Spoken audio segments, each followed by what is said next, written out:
आज हामी लुकाको सुसमाचारको 12 अध्यायको 22 देखि लिएर 34 सम्म हेर्नेछौँ र मत्ती 6 अध्यायको 25 देखि 34 सम्म पनि त्यही कुरो जस्ताको तस्तै दोहोरिएको छ र लुकाले अलिकति त्यसलाई परिमार्जन गर्नुभएको छ।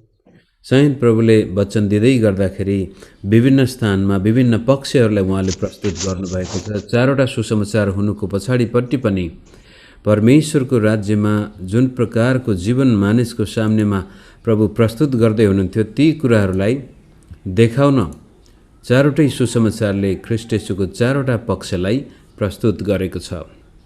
मत्तीलाई पढ्दाखेरि हामी ख्रीष्ट येशूको एउटा स्वरूप देख्दछौँ, मर्कुसलाई पढ्दा अर्को देख्छौँ, लुकालाई पढ्दा अर्को र यूहन्नालाई पढ्दा अर्को। यस किसिमले प्रभु येशूलाई चौतर्फी चिन्नको लागि यी चारवटा सुसमाचारले हामीलाई धेरै ठुलो मद्दत गरेको हुन्छ र त्यो विषय छ आज मैले यहाँ जहाँ तिम्रो धन हुन्छ त्यही तिम्रो मन पनि हुन्छ भन्ने कुरा।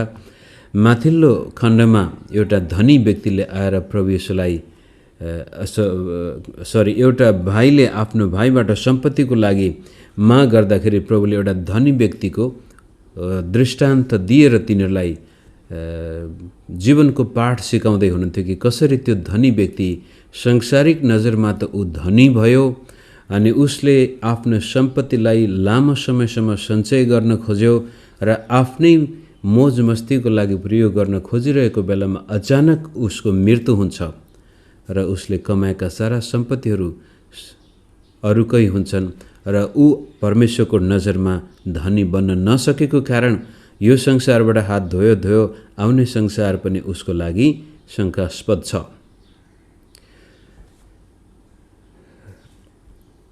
जहाँ तिम्रो धन हुन्छ त्यही तिम्रो मन हुन्छ र पछि अर्को ठाउँमा र मत्तीमा भनेछ दुई मालिकको सेवा तिमीहरू गर्न सक्दैनौ। संसारमा सम्पत्ति नथुपार स्वर्गमा सम्पत्ति थुपार। यी भाषाले बडो गजबले यो देखाउँदछ कि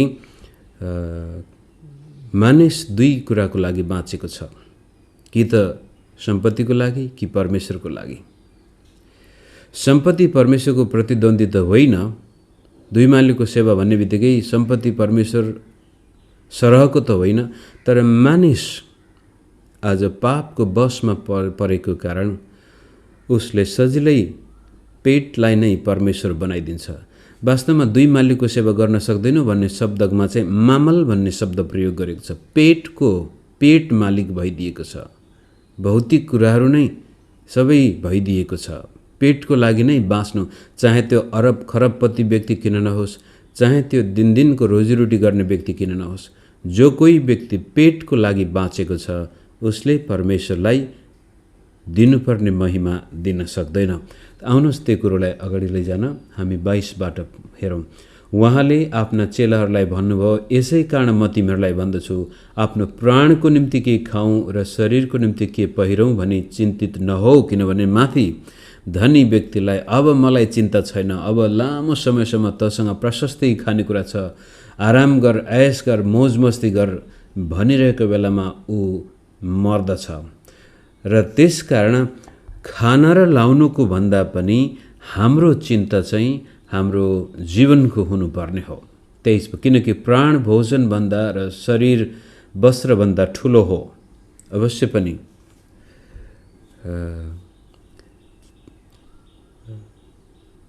खानाकुराको लागि मात्रै हामी बाँच्दैनौँ, लाउनको लागि मात्रै हामी बाँच्दैनौँ। शरीरमा स्वास्थ्य छैन भने लुगाको के काम। र अब डाक्टरले हामीलाई 2-3 महिना मात्रै बाँच्छौँ भन्दाखेरि त्यसपछि भोजनको लागि थुपारेको सम्पत्तिको के काम। सही दृष्टिकोण हुनु कति आवश्यक छ जीवनमा। अब त्यसलाई अझ दृष्टान्तमा उहाँ हामीलाई बताउनुहुन्छ 24 पदमा, कागहरूलाई विचार गर, तिनीहरू न त छर्दछन् न कटनी गर्दछन्, तिनीहरूको न त भण्डार न ढुकुटी नै छ, तर पनि परमेश्वरले तिनलाई खुवाउनुहुन्छ। तिमीहरू चराचुरुङ्गीभन्दा ज्यादै बढी मोलका छौ, भँगेराभन्दा कति मूल्यका छौ भने जस्तै अब कागहरूभन्दा चराचुरुङ्गीभन्दा मोलका छौ। तिमीहरूमध्ये कसले फिक्री गरेर आफ्नो आयुमा 1 घडीसम्म पनि थप्न सक्छ? यसकारण तिमीहरू त्यतिको सानो काम पनि गर्न सक्दैनौ भने अरू कुराको चिन्ता किन गर्दछौ? बिउ छर्नेको उखानमा पनि हामीले हेरेका थियौँ, संसारको चिन्ता फिक्री र धन सम्पत्तिको मोहको कारण यो काँडा र सिउनीमा परेको बिउ फल्न सकेन, त्यो निस्सासी हो। र चिन्ता यस्तो एउटा शैतानिक हतियार हो जसको प्रयोगबाट हाम्रो आत्मिक जीवन निस्सासिदिन्छ। हामी फल्न सक्दैनौँ। चिन्ताले चित्तामा पुर्याउँछ भन्ने कुरा त हामीले सुनेका हुन्छौँ, तरै पनि यो मानवीय जीवनमा चिन्ता लाग्नु स्वाभाविक हो। यदि हामीलाई कहिल्यै चिन्तै लागेन भनेदेखि त्यसमा सायद मानसिक समस्या पनि हुन सक्छ। तर रात दिन चिन्तामा हामी बाँच्छौँ भनेदेखि त्यसबाट पनि फेरि अर्को मानसिक समस्या हुन्छ, जसले गर्दाखेरि हामी हाम्रो जीवनमा जुन प्रकारको रहरलाग्दो अवस्था अनुभव गर्न सक्ने थियौँ त्यो हामी गर्न सक्दैनौँ। तिमीहरू 25 पद, तिमीहरू मध्ये कसले फिक्री गरेर आफ्नो आयुमा एक घडीसम्म पनि थप्न सक्छौ? मध्यमा तिम्रो शरीरमा अलिकति उचाइ थप्न सक्छौ भन्न खोजेको कुरो आयुकै कुरो हो। चिन्ता गरेर तिमीहरू एउटा सेतो भएको केसलाई कालो बनाउन सक्दैनौ, कालोलाई सेतो पनि बनाउन सक्दैनौ। भन्न खोजेको कुरो हाम्रो शरीर हामीलाई लाग्छ हाम्रो बसमा छ, तर वास्तवमा यो हाम्रो बसमा छैन। र त्यसपछि अब यो शरीरलाई बसमा पार्नुका साथसाथै हाम्रा परिस्थितिलाई पनि आफ्नै बसमा हामी राख्न चाहन्छौँ, तर कतिपटक परिस्थिति बसभन्दा बाहिर जान्छन्, हाम्रो हातभन्दा बाहिर जान्छन्। अनि त्यति बेलामा चिन्ता भनेको कस्तो, कतिपटक यसरी भनिएको सुनेको छु कि चिन्ता गर्नु भनेको भविष्यको दुःखलाई पैँचो लिएर वर्तमानमा अनुभव गर्नु, भविष्यमा हुने सम्भावित दुःखलाई अहिले नै पैँचो लिएर आजको दिन त्यसको अनुभव गर्नु।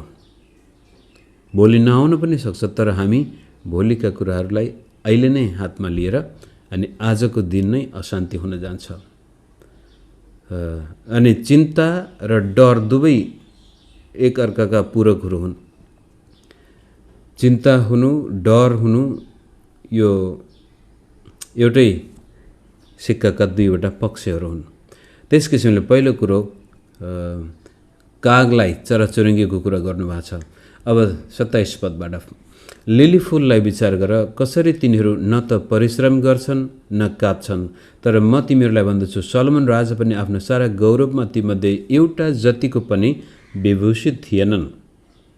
तर आज हुने र भोलि आगोमा फालिने मैदानको घाँसलाई परमेश्वरले यसरी आभूषित गर्नुहुन्छ भने ए अल्प विश्वासी हो, उहाँले तिमीहरूलाई झन् कति बढी आभूषित गर्नुहुनेछ। के खाउँला कि के पिउँला भनी तिमीहरू खोजीमा नबस र चिन्तित पनि नहो, किनकि संसारका सबै मानिसहरू यी कुराको खोजीमा रहन्छन्। तिमीहरूका पिताले जान्नुहुन्छ कि तिमीहरूलाई यी कुराको खाँचो छ, तर परमेश्वरका राज्यको खोजी गर र यी सबै कुराहरू पनि तिमीहरूलाई दिइनेछन्। मध्येले त परमेश्वरको राज्य र उहाँको धार्मिकता भनेको छ, र यहाँ चाहिँ राज्य नै अब यीशु प्रभुको सुसमाचारको सुरुवात नै पश्चाताप गर, किनभने परमेश्वरको राज्य नजिकै छ। अनि 11 अध्यायमा नै माथि उहाँले भन्नुभयो, यदि मैले परमेश्वरको औँलाबाट भूतहरू निकाल्दछु भने यो थाहा गर कि परमेश्वरको राज्य तिमीहरूको बिचमा आइसकेको छ। र यसरी काग र लिली फुललाई देखाएर येशू प्रभुले आफ्ना चेलाहरूलाई भन्दै हुनुहुन्छ, सम्पत्तिको पछि नलाग। सम्पत्ति भन्दा पनि खाने कुराको र लाउने कुराको पछि नलाग, अर्थात् भौतिक कुराको पछि नलाग्नु। आफ्नो सारा जिउनुको उद्देश्य खाना र लाउनुको लागि मात्रै नबाँच्नु र के खाउँला र के लाउला भन्ने चिन्ता नगर्नु, किनभने चराचुरुङ्गीले पनि त्यसो गर्दैनन्, फुलहरूले पनि त्यसो गर्दैनन्। अब यति भन्दैमा हामीले यहाँनिर एउटा कुरो के विचार गर्नुपर्छ भनेदेखि, हो परमेश्वरले काग चराचुरुङ्गीलाई खुवाउनुहुन्छ, यसको मतलब ती कागहरू बसै हुँदैनन्। उनीहरू आफ्नो गुण छोडेनन् भने तिनीहरू भोकै मर्नेछन्। खाना त छ त्यहाँ कहीँ न कहीँ, तर त्यो खानाको लागि कागले पनि परिश्रम गर्नु नै पर्छ। उनीहरूले चिन्ता गर्दैनन्, परिश्रम गर्छन्। त्यस्तै किसिमले लिली फुलहरू घाँसहरूले पनि शरीर के अरे पृथ्वीमा जमिनमा भएको पौष्टिक तत्त्वलाई स्वीकार गरिरहेका हुन्छन्।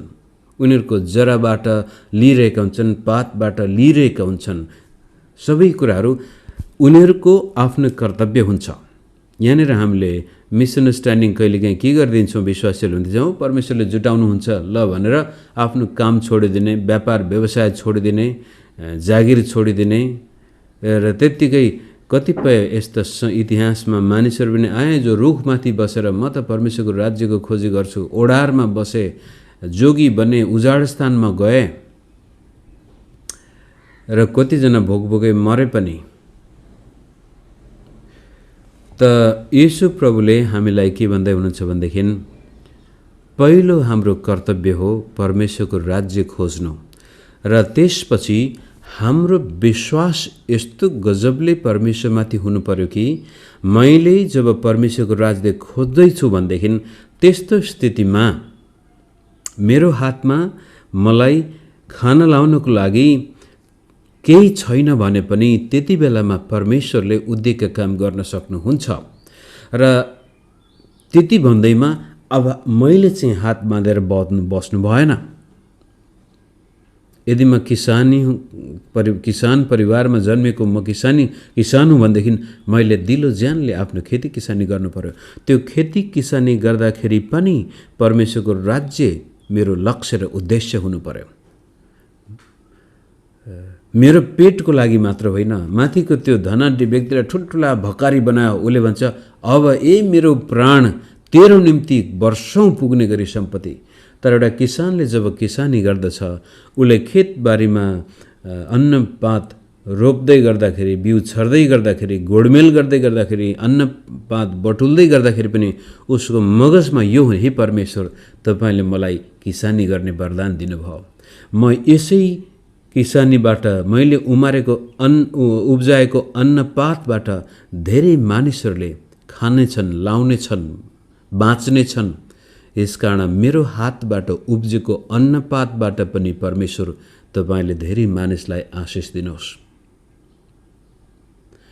म अब यो किसानी गर्दाखेरि विषादी हालेर होइन, उत्तम तरिकाले म अन्न उब्जाउन चाहन्छु, तरकारी उब्जाउन चाहन्छु, ताकि खानेहरूको शरीरमा स्वास्थ्य दियोस्। यसले क्रिस्चियनहरू कहिलेकाहीँ यति आत्मिक भइदिन्छन् कि सेवकाई भनेको त खाली बाइबल बोकेर सडकमा चिच्याउनु अथवा पुलपिटमा गएर प्रचार गर्नु होइन। हो, त्यो पनि छ। त्यो बोलावट पाएको व्यक्तिहरूले गर्न सक्छन्, वरदान पाएकाहरूले व्यक्तिले त्यो पनि गर्न सक्छन्।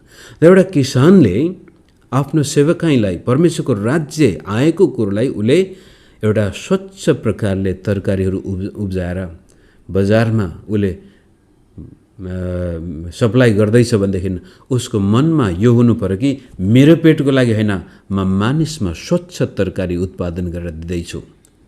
कारण अब तपाईँहरूमा हामीलाई थाहा छ, भारतमा नेपालमा हामी यस्ता प्रकारका तरकारी खान्छौँ जसमा विष हालेको छ भने पनि हुन्छ। कसरी हुन्छ? ठगेर। अस्ति मेरो सालोले फुल रोप्नु पर्यो भनेर राम्रो एउटा गमलामा त्यो किनेर ल्याएछ। अनि रोप्नको लागि त्यो निकालेको त त्यो फुल बेच्ने त खालि त्यो फुलको डन्डा मात्रै माटोमा हालेर राख्यो, जरा नै रहेनछ, काटेको फुल। त्यो दिनको लागि मात्रै त्यत्तिकै राम्रो देख्ने फुल, जरा चाहिँ छैन। त्यस्तो प्रकारले मानिस अरूलाई ठगेर आफ्नो पेट पाल्न चाहन्छ। त्यसले परमेश्वरलाई बिर्सेर आफ्नो पेट नै उसको परमेश्वर भएको कारण ऊ ठगिरहेको छ। आज हाम्रो देश गरिब देश भयो किनभनेदेखि यहाँको राजनैतिक प्रणाली, धार्मिक प्रणालीले ईश्वर, देवता, भगवानलाई माया गरेर पूजा गरेको होइन कि आफ्नो पेट पाल्नको लागि। भ्रष्टाचार गर्ने मन्त्रीको घरमा पनि थुप्रै मूर्तिहरू हुन्छन्। चोरी डकैती गर्नेहरूले पनि देवतालाई पुज्छन् ताकि उनीहरूले त्यसमा सफलता पाउन्। उनीहरूको परमेश्वर, भगवान, देवता जे भने पनि पेट हो।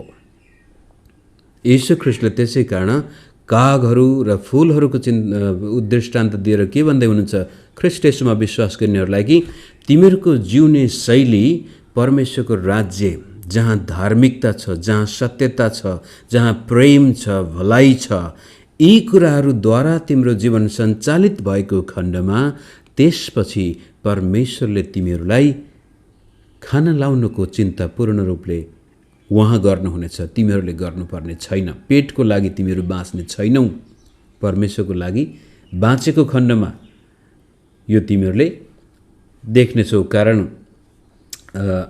30 पद, किनकि संसारका सबै मानिसहरू यी कुराको खोजी रहन्छन्, तर तिमीहरू चाहिँ खाना लाउनुको मात्रै खोजी नगर्नु, तर परमेश्वरको राज्यको खोजी गर। एउटा स्कुलमा पढाउने शिक्षकले पनि हो, तलब त आउँछ, राम्रो कुरो हो, तर उसले निश्चित रूपले यो ठान्नु पर्दछ कि मलाई परमेश्वरले यो स्कुलमा यी बालकहरूको जीवनमा ठुल्ठुला सपनाहरू हाल्नको लागि पठाएको छ। यी बालकहरूको कलिलो मगजमा एउटा स्वच्छ मानव बन्ने प्रेरणा दिन मलाई यहाँ पठाएको छ। त जब एउटा शिक्षकले आफ्नो स्कुलमा विद्यार्थीलाई पढाउँदाखेरि आफ्नो पेटको लागि नभएर ती विद्यार्थीको भविष्यको लागि उसले त्यहाँ सेवा प्रदान गर्दछ भने परमेश्वरले त्यो शिक्षकको जीवनमा पनि त्यस्तै किसिमको उदयको काम गर्नुहुन्छ। त्यो शिक्षकले चाहिँ कागले जस्तै चिन्ता गर्नुको सट्टामा आफ्नो कर्तव्य पुरा गर्दैछ। मुसाले पनि आफ्नो कर्तव्य पुरा गर्छ, चिन्ता गर्दैन। कमिलाहरूले पनि आफ्नो कर्तव्य पुरा गरेर आउँछ, उनीहरू चिन्ता गरेर आला म के खाउँला भनेर पूर्वमा हात राखेर बस्दैनन् चराचुरुङ्गीहरू, तर गएर खोज्छन्। र जङ्गलका लिली फुलहरू वनस्पतिले पनि पूर्वमा ला अब म मर्छु कि क्या हो भनेर बस्दैनन्। उनीहरू पाए जो कुरो छ, जराले जराको काम गरेको छ, पातले पातको काम गरेको छ, बोक्राले बोक्राको काम गरेको छ, र उनीहरूमा त्यो वृद्धि र विकास भइरहेको छ। त्यस्तै किसिमले क्रिस्चियन विश्वास चाहिँ त्यस्तो विश्वास हो जसले हरेक जीवनका प्रत्येक क्षणमा, प्रत्येक गतिविधिमा, प्रत्येक कार्यमा परमेश्वरको राज्य देखेको हुन्छ र उसले त्यसपछि त्यो राजालाई खुसी पार्न आफ्नो जीवन बिताएको हुन्छ। त अब पास्टर प्रचारकै कुरो गरौँ। चर्चको पास्टर किन त्यहाँ छ? यदि ऊ पेटको लागि त्यहाँ छ भनेदेखि उसले जतिसुकै ठुलो सेवा गरेको भए पनि त्यो सेवा कहीँ त्यो राज्यको काम हुँदैन, त्यो पेटको काम हुन्छ, उसको मालिक पेट नै हुन्छ। अब यति भनिसकेपछि 32 देखि पढौँ। सानो बगाल नडराओ, चिन्ता र डर यो सँगसँगै जाने कुरा हो। किन भ्रष्टाचार हुन्छ सेवकाईमा भनेर मैले धेरै वर्ष पहिला एउटा सानो लेख पनि लेखेको थिएँ।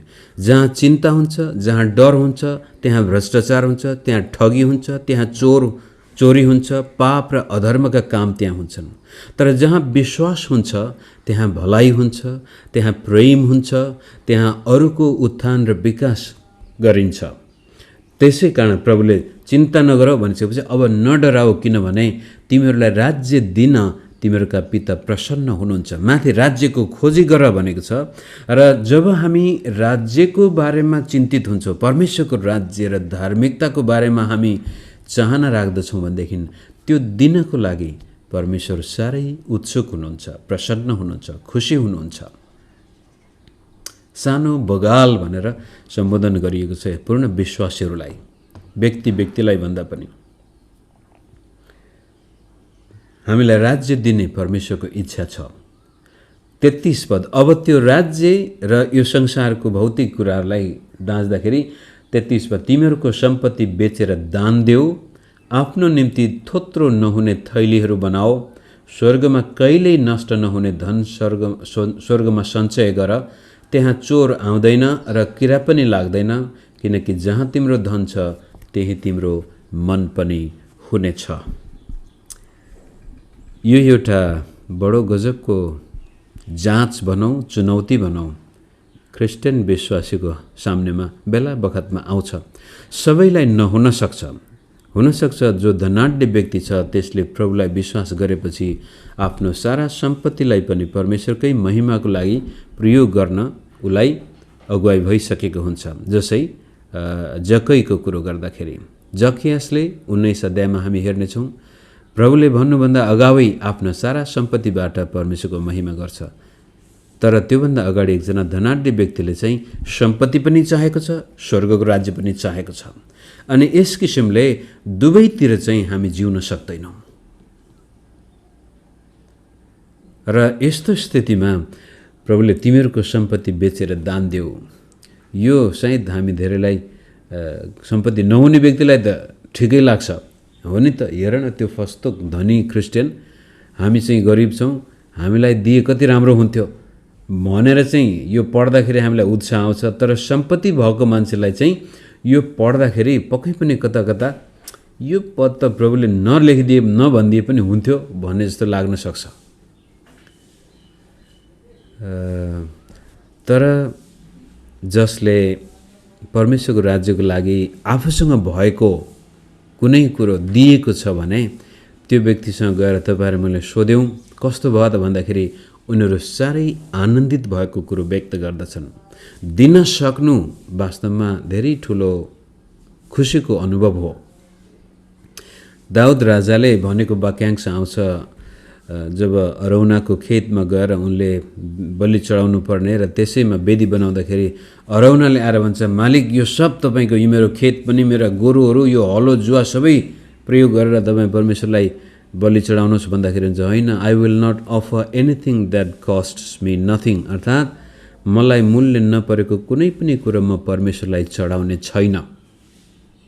मैले परमेश्वरलाई केही दिनु छ भने मेरो बलिदान म आफ्नो मूल्य चुकाएर म त्यो गर्न चाहन्छु।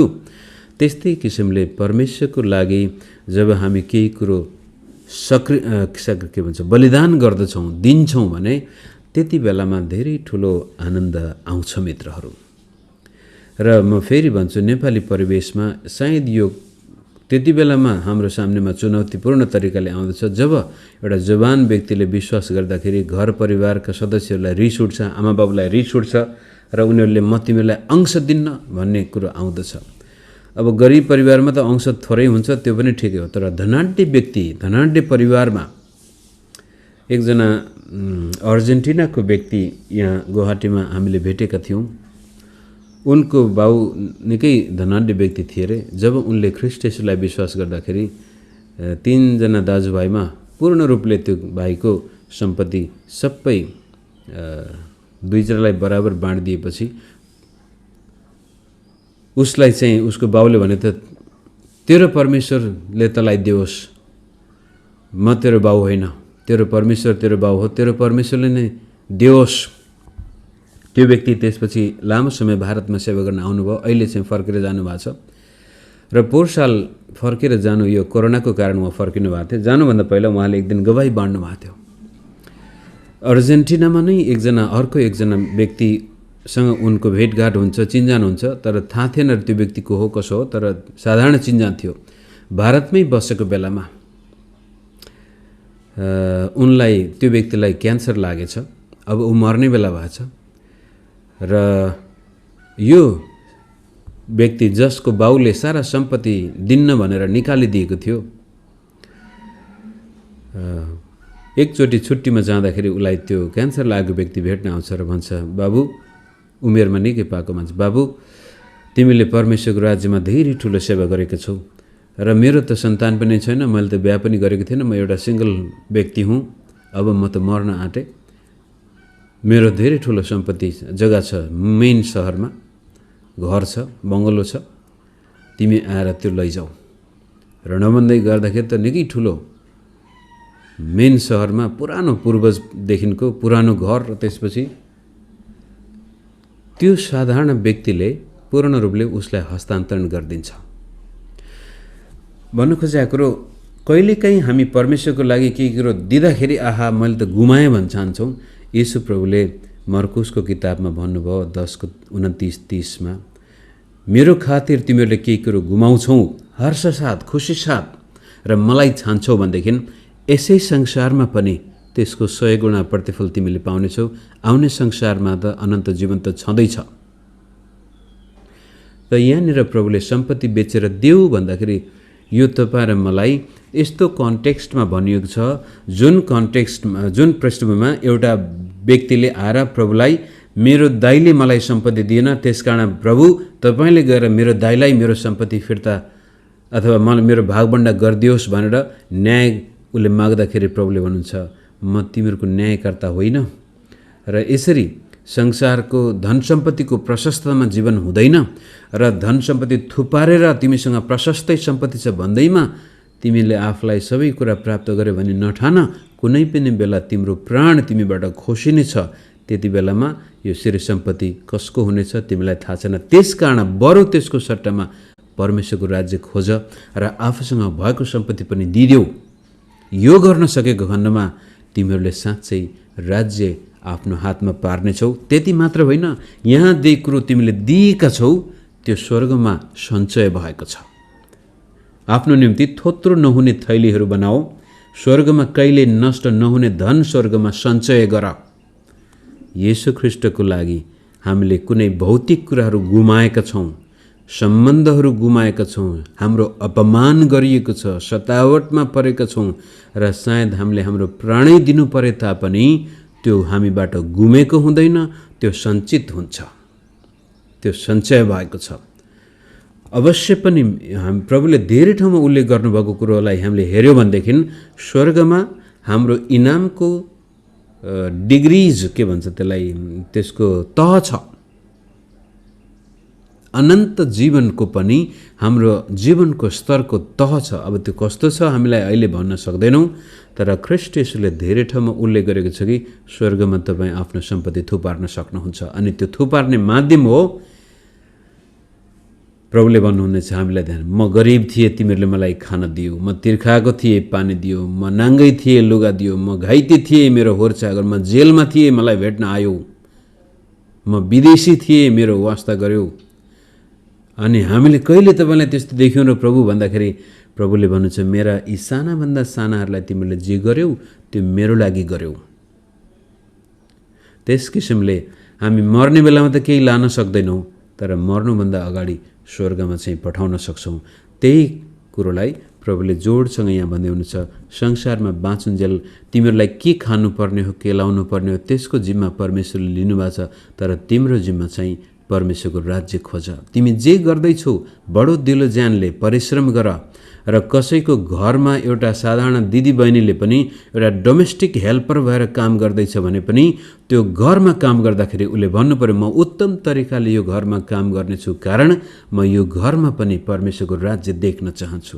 मलाई देखेर यो घरको मालिकले पनि परमेश्वरलाई चिन्न सकोस्।